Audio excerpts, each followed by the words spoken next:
One of the most curious things I often hear people say that I used to say all the time was, "Oh, I'm really busy.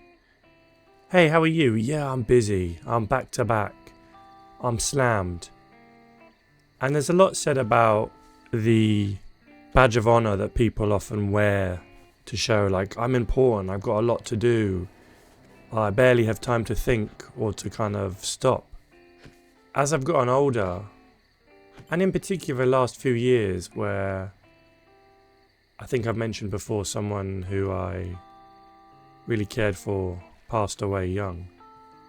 Well, they were always really busy, and as their life took a turn they weren't expecting, they realised, from what I could see, what the true kind of value of life is. I used to watch my grandfather when he was alive kind of just sit on the sofa, not watching TV, not doing anything, certainly not on the internet or on a smartphone. I mean, he was 91 when he passed away, and he was very much a man of the kind of pure earth and existence. I used to look at him and think, oh, that looks boring. How boring is that? Just sat there. Like, how can he be having fun? And then as life got busier and my commitments got larger and the people who rely on me got more frequent, I realised that actually that moment that my grandfather was often enjoying, and you could see he was content, well, that was probably pure bliss for him. Now imagine having so much wealth of time and experience at that age to find satisfaction, contentment, joy in just literally sitting and existing. And who knows? You never know what was on his mind. He might have been reminiscing, he might have been thinking about something that perhaps was sad.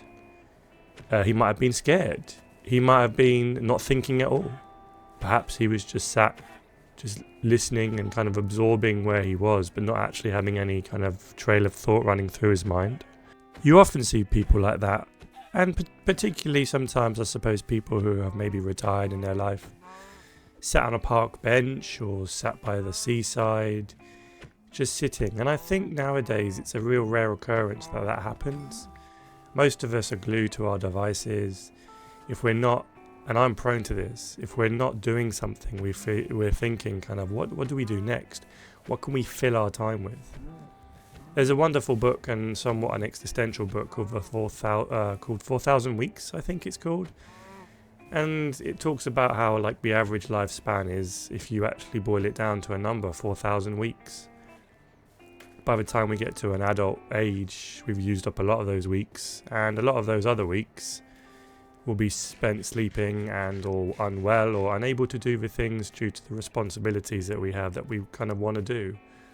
And I mean, after I read it, it kind of shook me into complete fear, and obviously kind of led me to calculate, okay, how many weeks have I done in my life, and if I live to a kind of an average age, how many do I have left? And if I live a bit longer, like, that's cool, but it's not that big a number on top of that. And if I live less, well, that's the terrifying thing. Say I have 100 weeks left, or 200. That sounds like a lot, but it's not many years at all. And we don't all get dealt the same card and the same fortune as perhaps other people do. It really made me think about kind of, okay, why am I busy? Why am I using this word? Why am I not saying, oh, I'm really happy, or I'm really content, or I really enjoy doing this thing? It's a kind of blanket term that doesn't really tell you or the person you're speaking to kind of what actually you're feeling, what you've enjoyed and filled your time with. And even that within itself, filling your time, is perhaps one of the things that adds to the complications and complexity of this kind of idea that you have to fill time. I mean, the pandemic affected us all. If you were alive at that time, sure you were, because otherwise you were particularly young listening to this video. But what it essentially did, as this skeleton tries to pop me off, what it essentially did was make me realize what I want to spend my time on. And actually, busyness wasn't a badge of honor to kind of show around the world. I took great pride in saying, like, I did nothing at the weekend. What are you doing on holiday? Nothing. I'm alive. I'm existing. It's a profound thought, and it's one that I suppose kind of takes some time to learn. And obviously in the professional workplace, busyness is seen as a sign of success. But actually maybe we should be thinking more differently about that. And it's like, how have we helped people? How have we cared for the teammate next to us?